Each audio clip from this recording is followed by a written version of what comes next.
하나님 말씀은 사도행전 20장 7절부터 12절까지 보겠습니다. 사도행전 20장 7절부터 12절까지 제가 빠르게 봉독해 올리겠습니다. 안식 후 첫날에 우리가 떡을 때리하여 모였더니 바울이 이튿날 떠나고자 하여 저에게 강론할세 말을 밤중까지 계속하며 우리의 모인 윗다락에 등불을 많이 켰는데 유두고로 하는 청년이 창에 걸터 앉았다가 깊이 졸더니 바울이 강론하기를 더 오래 하며 졸음을 이기지 못하여 3층루에서 떨어지거늘 일으켜 보니 죽었는지라. 바울이 내려가서 그 위에 엎드려 그 몸을 안고 말하되 떠들지 말라 생명이 저에게 있다 하고 올라가 떡을 떼어 먹고 오랫동안 곧 날이 새기까지 이야기하고 떠나니라. 함께 사람들이 살아난 아이를 데리고 와서 위로를 적지 않게 받았더라. 아멘. 할렐루야. 하나님의 은혜와 사랑이 오늘 모이신 모든 분들 위해 풍성히 임하시길 예수님의 이름으로 축원합니다. 여러분들에게 예수님을 더 사랑합시다 이렇게 인사합니다. 예수님을 더 사랑합시다. 받기만 하는 분이 계시면 안 되겠습니다. 똑같이 더 사랑합니다 이렇게 인사하셔야 되겠습니다. 오늘은 사도 바울의 3차 선교 여행 끝에 생긴 불행한 사고를 통해서 영적 유익을 교훈을 받고자 합니다. 이 사고는 드로아라고 하는 곳에서 발생한 추락사입니다. 하루 종일 강의를 하던 그 밤에 창틀에 앉아있던 유두고 청년이 졸음 때문에 3층에서 떨어져 죽은 것입니다. 얼마나 황당한 일이었을까요? 이 죽음은 사도 바울과 늘 동행했던 누가 의사 누가가 확인한 사실이에요. 죽었구나. 그래서 기록한 것이죠. 사람들은 뭐 죽었니 사니 아니 살아있느니 뭐 어째 이렇게 웅성거릴 때 누가는 경동맥을 탁 짚어갖고 죽었다 판정을 내린 겁니다. 회중들이 정말 끔찍한 밤이었을 것 같아요. 충격이었을 거예요. 집회는 이제 끝난 거나 다름없습니다. 사람이 떨어져 죽었는데 그 불행한 집회, 이거 하나님이 싫어하는 집회 아니야? 하나님이 원치 않은 모임 아니야? 얼마든지 그럴 수 있죠. 죽음 앞에 다들 다 넋을 잃기 쉬워요. 그 가족들은 어땠을까요? 혹시 있다면 아들이 죽었는데 무슨 집회는 무슨 집회? 그리고는 하나님은 진리의 성회인데 왜 지켜주시지 않으시냐고, 하나님이 어디 계시냐고, 얼마든지 그럴 수 있습니다. 여기 중요한 교훈이 있습니다. 흔히들 타성적으로 갖고 있는 기복신앙 속에, 기복적 마음 속에 이렇게 생각하기 쉬워요. 하나님은 진리가 있는 곳은 지켜주신다. 많이 들어보고 말씀하셨을 거예요. 하나님은 이런 진리의 집회는 반드시 지켜주신다. 그러므로 안전하다. 그렇게 막 외치던 사람도 병에 걸리고 죽어가더라고요. 그런데 실제로는 그런 곳에서도 진리의 성회, 은혜가 넘치는 성회 속에서도 사고는 일어날 수 있습니다. 영적인 교훈이 여기에 있습니다. 오늘 그 영적인 교훈을 2개 찾으려고 합니다. 하나는 조금 전에 말씀드렸지만 은혜 안에서도 죽을 수 있다라고 하는 겁니다. 9절에 분명히 은혜 안에 죽었어요. 떨어져 죽었습니다. 그 집회가 어떤 집회입니까? 진리가 넘치고 간증이 있고 사도 바울의 그 생생한 복음 현장을 듣고 있는 거 아니에요. 은혜가 가득하죠. 그래도 죽을 수 있다. 신앙생활을 은혜롭게 잘하고 있는 중에도 육적으로든 영적으로든 죽을 수 있다는 말씀입니다. 신앙생활을 잘한다, 은혜롭게 하고 있는데도 죽을 수 있다. 뭐 육적으로 죽는 건 사고 때문에 그럴 수 있지만 영적으로도 죽을 수 있다, 이해가 되십니까? 죽을 수 있습니다. 이 말은 모순처럼 들리지만 사실입니다. 확인해 보겠습니다. 요한계시록에 보면 사대교회가 등장합니다. 이 사대교회 사제에게 주님이 하신 말씀이 있습니다. 이것은 예수님의 평가예요. 뭐냐면 내가 내 행위를 아노니 내가 살았다 하는 이름은 가졌으나 죽은 자로다. 사대교회는 어떤 교회냐면 초대교회 중에 흰옷을 입을 훌륭한 성도들이 있었던 참 좋은 교회였어요.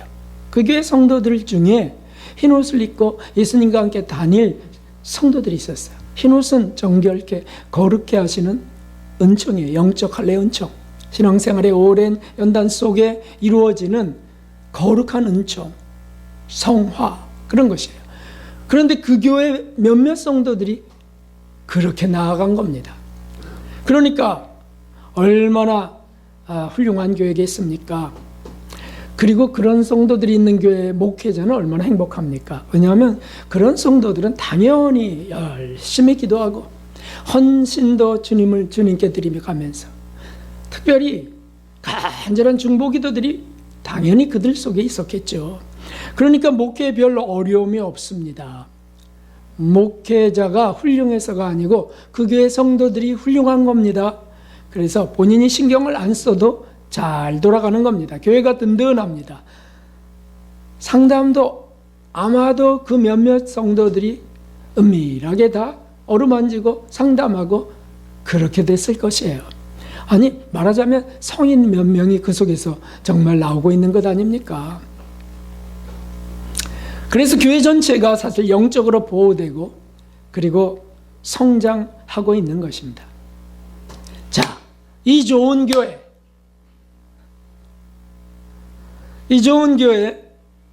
그러나 문제가 있었습니다. 뭐가 문제입니까? 그 목회자였다고 하는 것이죠. 주님의 은혜 안에 교회가 잘 되고요, 목회자로서는 더 바랄 것 없습니다. 그러니까 목회자는 날마다 할렐루야, 아멘, 감사합니다, 얼마든지 할 수 있죠. 우리 교회는 훌륭한 성도들이 있어. 우리 교회는 훌륭한 기도들이 있어. 그런데 주님의 당신의 평가는 낙제점이었다는 겁니다. 이 모순 같은 사실을, 이건 있는 사실이에요. 초대교회 때 있었던 거를 기록하게 하신 거잖아요. 내가 내 행위를 아노니, 주님의 정확한 진단은 사망 판정이었습니다. 죽었다. 내가 살았다 하는 이름은 가졌으나 자랑하나 넌 죽었다. 죽었다는 뜻은 영적 죽음의 상태였다는 뜻이겠죠. 육적으로는요, 은혜 넘치는 교회 목회자입니다. 훌륭한 성도들과 함께하는 목회자입니다.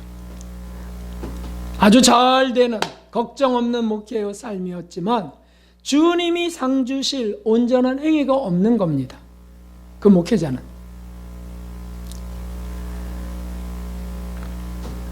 헛된 것들이 가득하고요, 그 목회자에게 헛된 것들이 가득하다.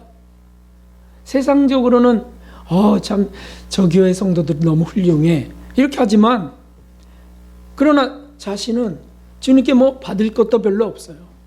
더구나 영적 죽음의 상태였습니다. 영적 죽음의 상태가 무엇입니까? 이것을 좀 더 자세히 알려면 그냥 대충 영적 죽음 그러면 아무것도 잘 안 들어와요. 뭐 영적 죽음 뭐지? 목회자가 말씀을 안 읽나? 기도를 안 하나? 뭐 그 정도겠죠. 자세하게 하려면 또 한 사람을 보면 됩니다. 그 또 한 사람이 누구냐 하면 라오디게아 교회 사제입니다. 라오디게아 교회, 이게 다 계시록 3장에 기록되어 있어요. 이 라오디게아 교회 사자는 함께 읽어볼까요? 내가 말하기를 나는 부자라 부여하여 부족한 것이 없다 하나 내 곤고한 것과 가련한 것과 가난한 것과 눈먼 것과 벌거벗은 것을 알지 못하도다. 아멘. 이 라오디게아 교회 사자는 사대 교회 사자보다 사실 더 잘된 목사입니다. 그리고 답답한 것은 이 교회에는 사대 교회처럼 깨어있는 성도들이 없었습니다. 그러니까 그저 목사님이 자랑스럽고 자신들이 그런 큰 교회 다니는 것이 자랑스럽고 그런 교회 아시죠? 그래서 목회자의 비리나 잘못이 있어도 죄종을 판단하면 큰 벌 받습니다. 죄종은 주님께, 그래서 쉬 하는 교회. 간음 사건이 벌어져도 쉬. 탈세가 벌어져도 쉬. 목회자는 제왕처럼 군림합니다. 성도들은 그런 목회자의 어떤 육적 권세가 자랑스럽습니다. 은혜 안에서 크게 성공한, 부족한 것이 없는 목회자요 교회였습니다. 이런 교회가 이 나라에도 많이 있습니다. 그런데 항상 언제나 중요한 것은 사람들의 평가가 아니죠. 주님의 평가입니다. 왜냐하면 우리가 결국 죽으면 우리는 다 모든 평가하던 사람들을 떠나서 가장 정확하게 판단하실 하나님 심판대 앞에 서야 됩니다. 히브리서 9장 27절에 한 번 죽는 것은 사람에게 정하신 것이고 그 후에는 심판이 있으리라, 이런 말씀하셨어요. 반드시 심판대 앞에 서게 된다는 거예요. 무슨 무익한 말을 할지라도 심판날에 반드시 신문을 받으리라, 예수님이 하신 말씀이에요. 그러니까 우리가 늘 그 심판대를 생각하는 믿음을 가져야 되는데, 이런 건 안 갖고 그냥 재림대망, 재림신앙 어서 오시옵소서만 해요. 은혜 속에도 죽을 수 있습니다.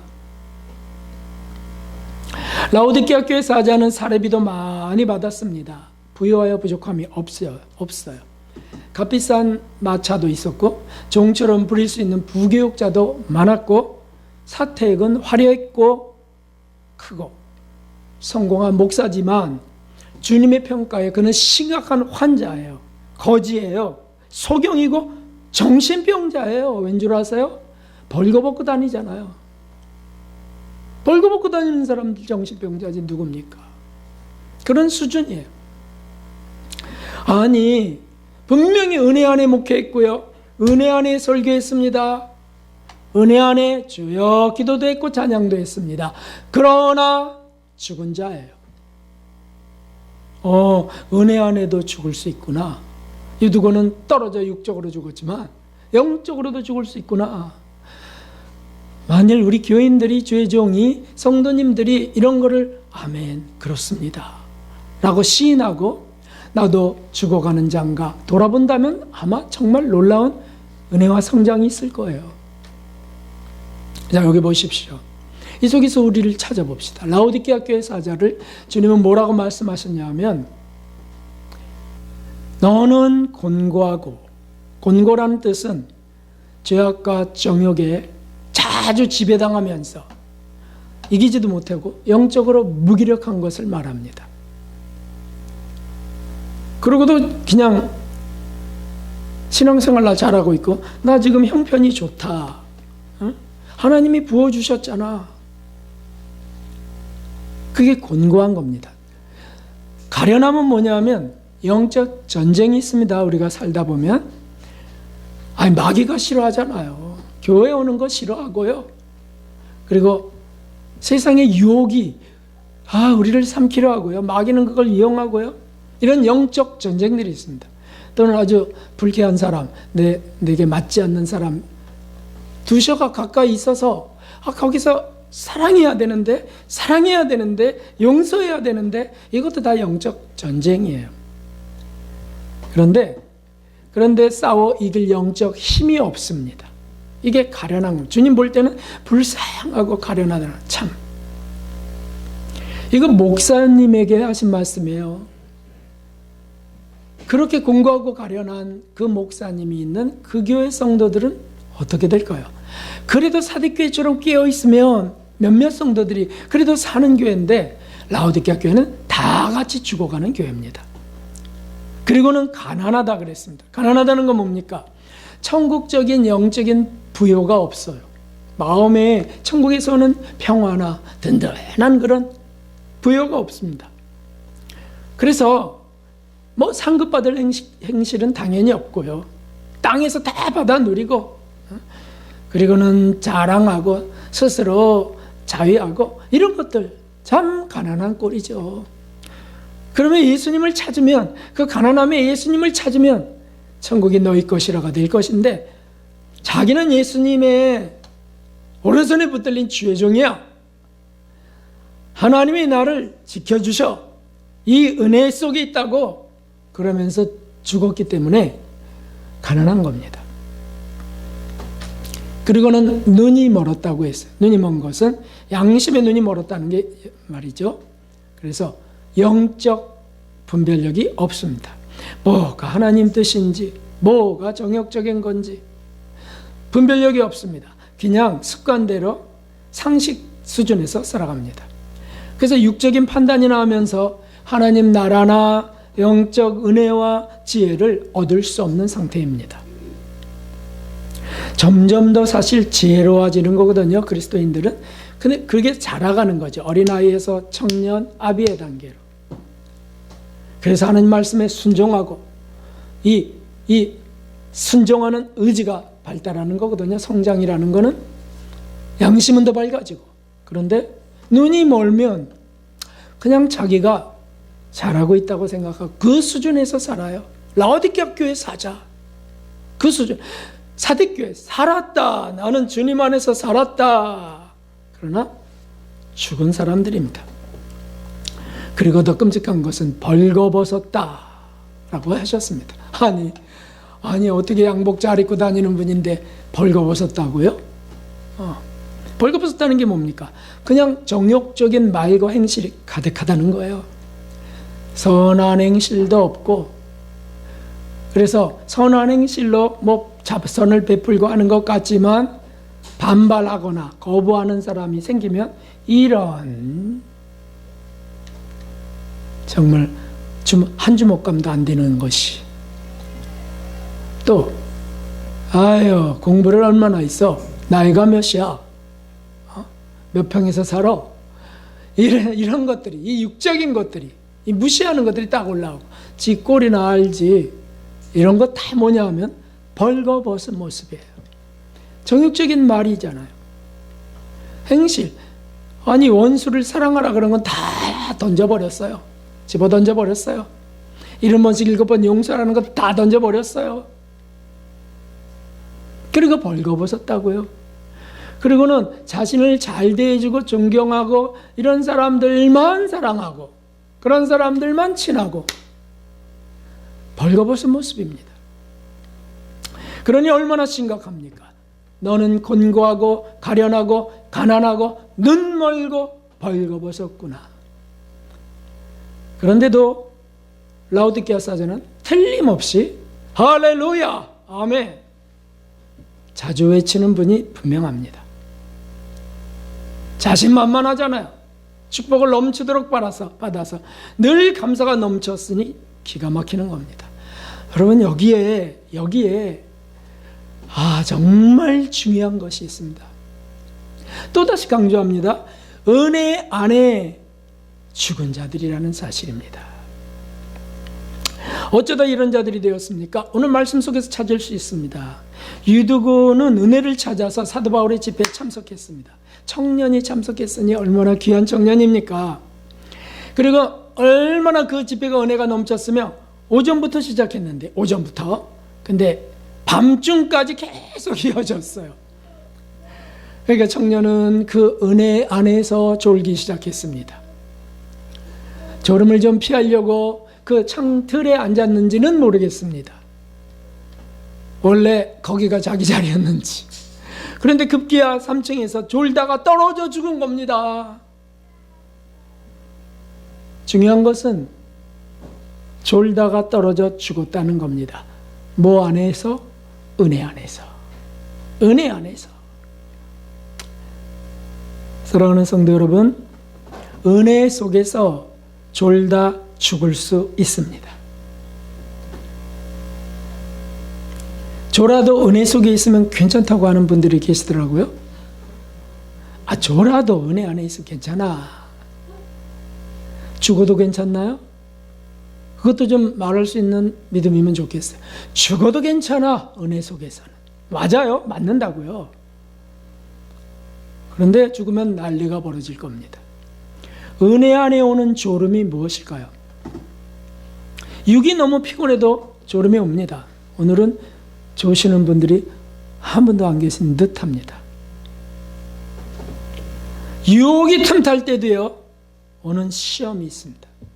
이것도 영적 졸음이에요. 유혹이 틈타거나 또는 불만이 생기거나 이러면 졸음이 와요.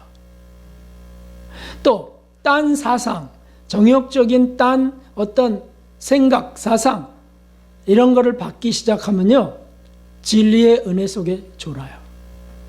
받지 못하고 좁니다. 제가 우리 교회에서 거의 10년 동안 조시는 분을 보았어요. 야, 어떻게 신기해요. 찬양도 부르고 이렇게 하고 오실 때는 다 이렇게 하고 찬양도 부르고 그러는데 말씀이 딱 시작되면 바로 졸기 시작합니다. 저의 잘못이 있다고 생각합니다. 제게 시험 들어서 그렇겠지. 근데 어떻게 10년 동안 시험 드는 사람이 있을 수 있습니까? 10년 동안, 거의 10년 동안 졸더라고요. 결국에는 어디로 사라지시더라고요. 빨리 그걸 해결하려고 어떻게 해야 되는데, 뭔가 살려달라고 해야 되는데 그냥 앉아 있다가 죽었습니다. 우리 예수님 말씀하셨습니다. 제자들도 졸았을 때 말씀하셨습니다. 어찌하여 자느냐? 어찌하여 자느냐? 시험에 들지 않게 일어나 기도하라. 시험에 들지 않게 깨어 있어 기도하라. 겟세마네 졸던 제자들에게 하신 말씀이에요. 그때가 얼마나 절박하고요, 예수님께 얼마나 은혜가 풍성하게 부어지는 시간인지 아시죠? 천사들이 와서 그 기도를 도왔고요, 그리고 땀방울이 땅에 떨어진 핏방울처럼 아주 진하게 솟았어요. 사실 은혜가 넘치는 시간이에요. 우리의 죄를 위하여 간절히 탄원하면서 이제 내일 올 십자가를 져야 되는 예수님께서 치열하게 하셨다고요. 치열하게. 그게 은혜죠. 그런데 거기서 넋 잃고 자는 겁니다. 3번이나 깨었는데 3번 다 졸고 있습니다. 은혜 옆에서 졸고 있습니다. 그러자 주님이 오셔서 하신 말씀이 저겁니다. 어찌하여 자느냐? 시험에 들지 않게 일어나 기도하라. 여러분, 우리 신앙생활 하면서 많은 시험들이 오갑니다.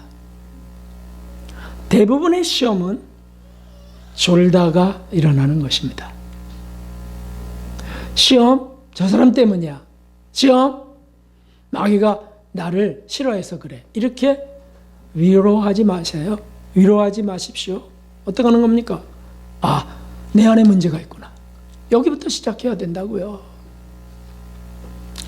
여러분, 가정에서요, 불화가 생기고 가정 문제가 생기고요, 이제 못 살겠어라고 하면 문제가 어디에 있을까요?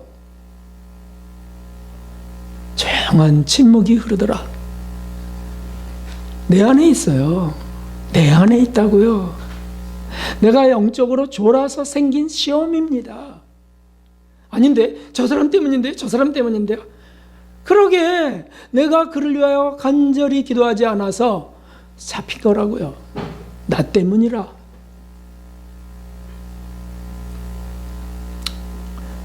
워룸이라고 하는 그 영적 영화가 있습니다. 제가 소개했었습니다. 워룸.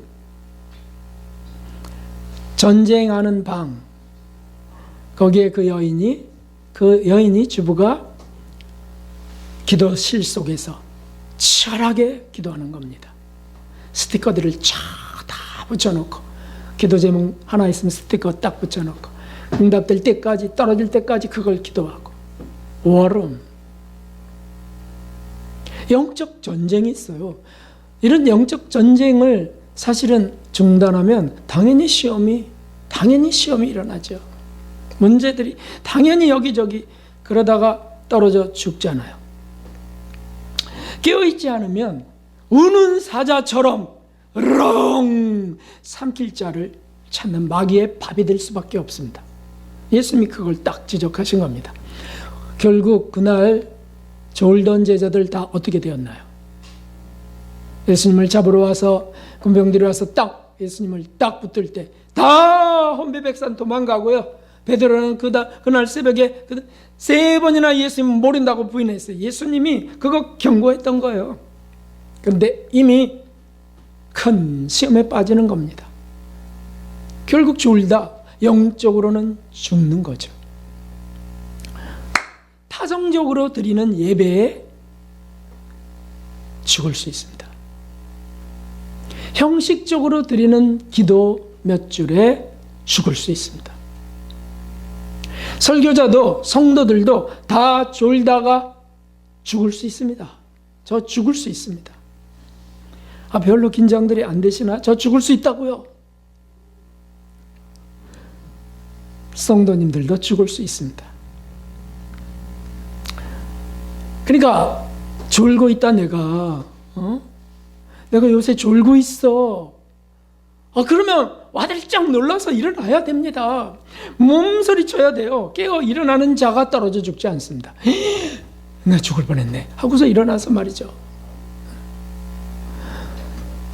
지난주도 은혜가 안 되더니 이번 주도 은혜가 안 되네.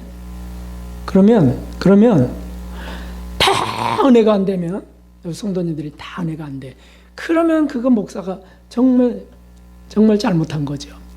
근데 다른 사람들 은혜 받고 있는 것 같은데 나는 은혜가 안 돼. 나는 은혜가 안 돼. 맨날 저 소리. 에이, 은혜가 안 되네. 시험이 시작될 겁니다. 벌써 시작됐네요.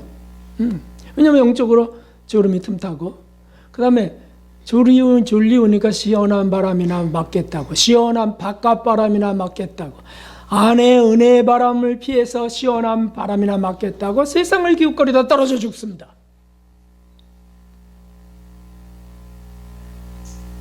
어떻게 해야 됩니까? 몸서리치며 깨어 일어나서 막 주님을 불러야죠. 이런 사람이 떨어져 죽지 않습니다. 안 그러면 망합니다. 은혜로 다 보호된다는 것은 자기 생각일 뿐이에요. 기복적인 생각, 그냥 그 정도 상식일 뿐이에요. 사고도 나고 죽을 수도 있습니다.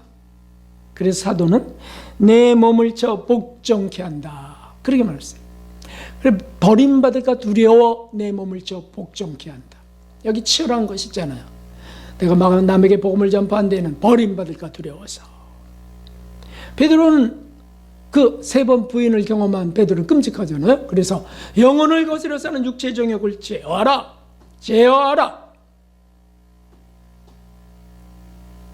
치열한 싸움을 싸우라, 그런 뜻이잖아요. 가만히 아주 깨어 있어도 아주 미혹의 왕 사단이 우리를 노리는데, 가만히 무방비 상태로 있으면 삼키는 것은 순식간이죠. 그래서 많은 문제들이 교회에서 일어나고 주의 종들에게서도 일어나는 겁니다.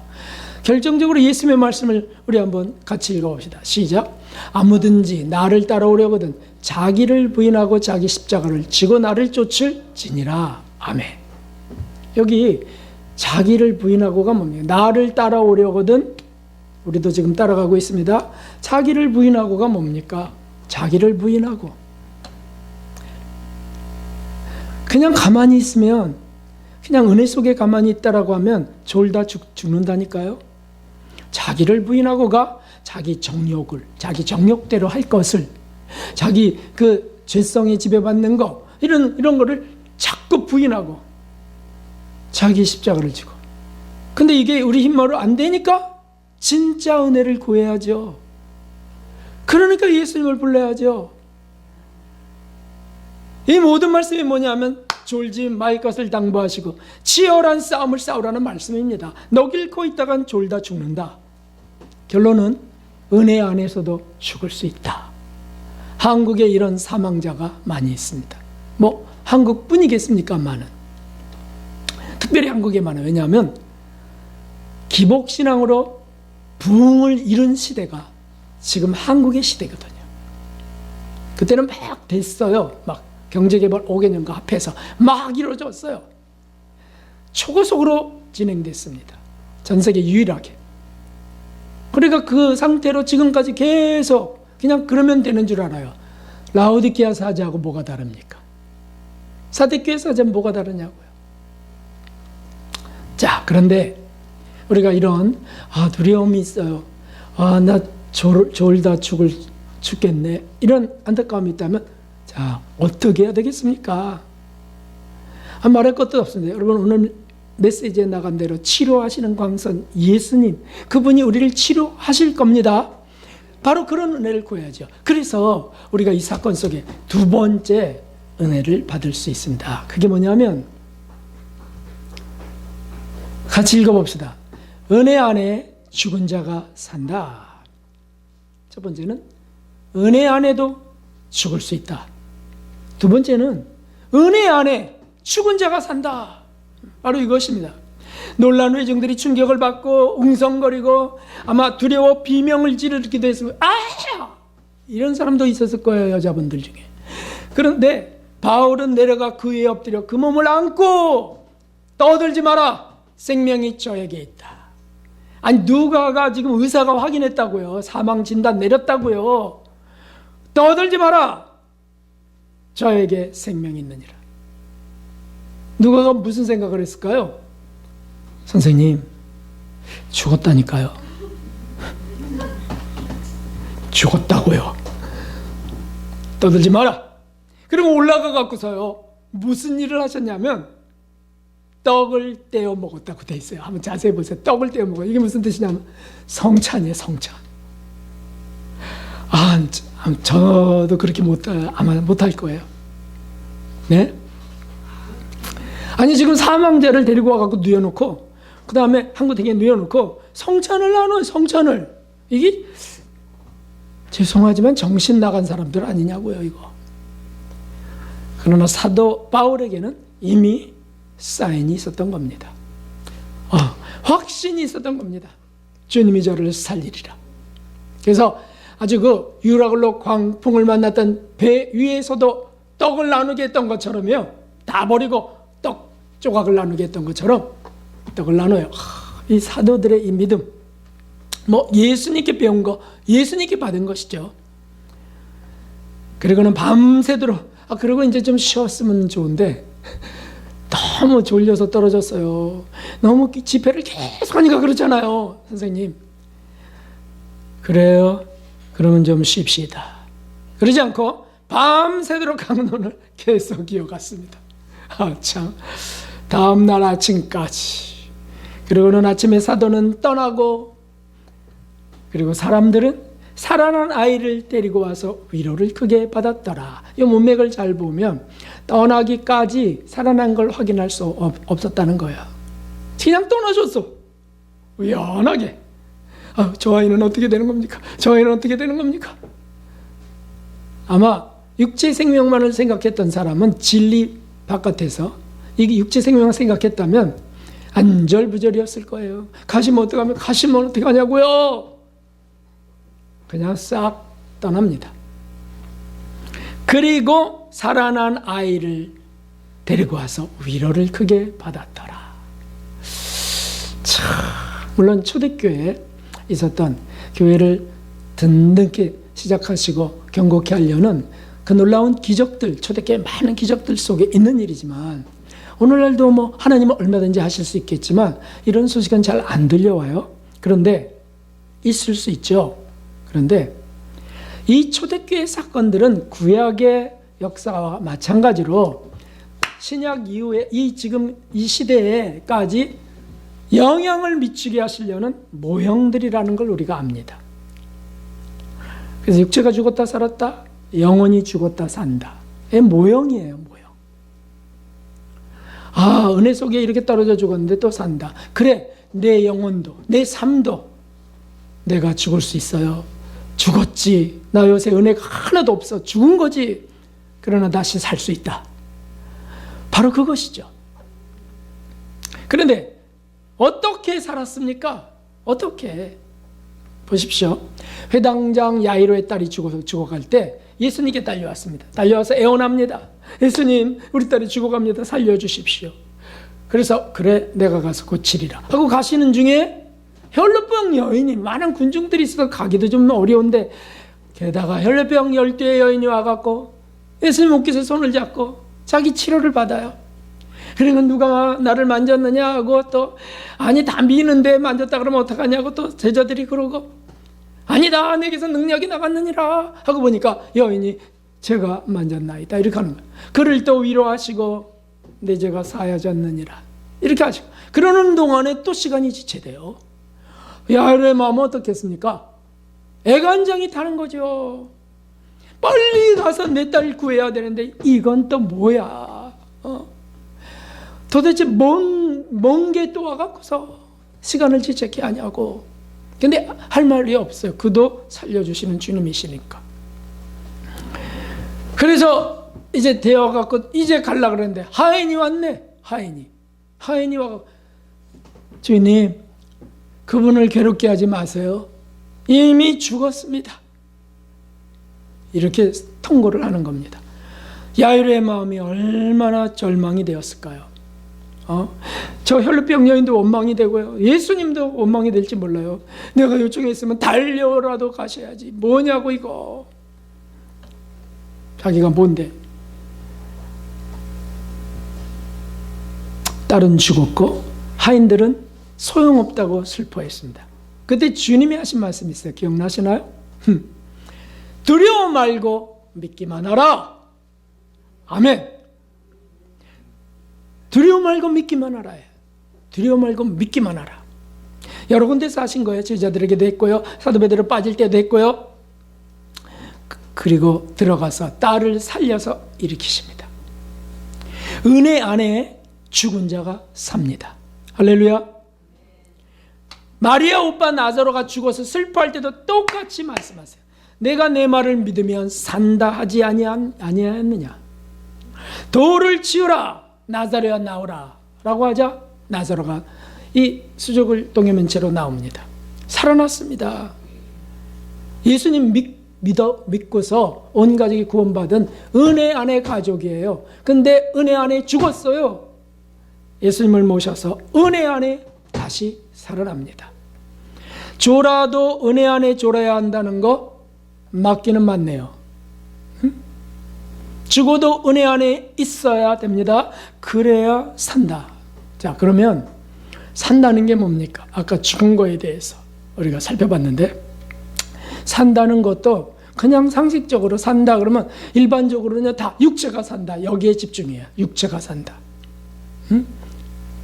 치료하는 광선이 치료할 것이다 그러면 다 육체가 치료되는 것에 더 집중한다니까요.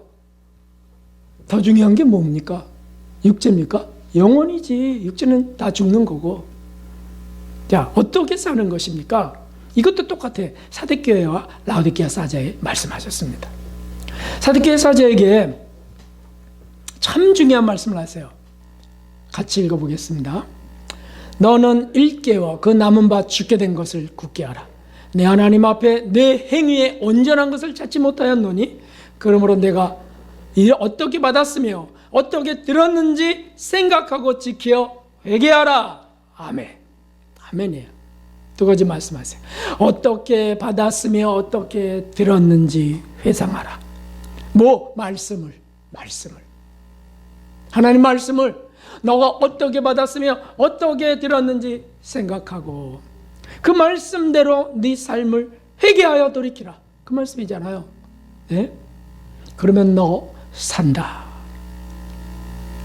왜 무기력하고 왜 권고하고 왜 가난하게 살긴다고요? 말씀을 떠날 때 그래요.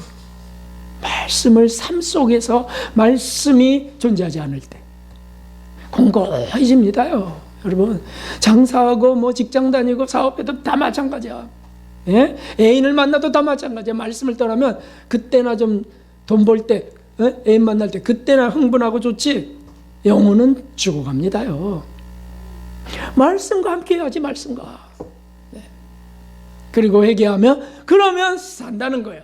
너 남은 바 죽게 된 것을 굳게 하라. 그럼 내가 살리리라. 라오디게아 사자에게도 말씀하셨어요. 함께 합니다.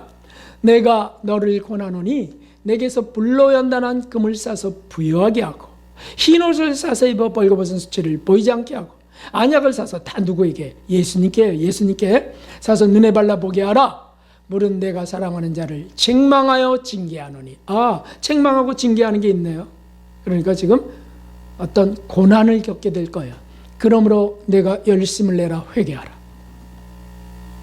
살리려고 하시는 거 살리려고. 예수님께 매달려야 된다. 예수님께. 내게서 사서 바르고 내게서 사서 입으라. 예수님께 매달려 은혜를 구해야 되죠. 네? 연단이 온다 할 때 피하지 말고. 연단이 뭡니까? 시험 환경이잖아요. 환난 같은 거죠. 네? 사업이 갑자기 꼰두박질 친다 할지, 손님들이 사기를 쳐서 내 손해를 준다 할지 다 시험거리고, 그때가 연단의 환경이에요. 그때 찾아야죠. 내가 어디서 말씀을 떠났는지. 내가 이것을 너무 속상해한다면 그게 우상으로 섬겼다는 뜻이거든요. 너무 속상해한다면 우상으로 섬겼다는 거예요. 주님이 좀 떠날 때 그렇게 너무 속상해야 되는데, 주님은 떠나도 뭐 다시 올 뿐이니까 이런 게 좋은 겁니다.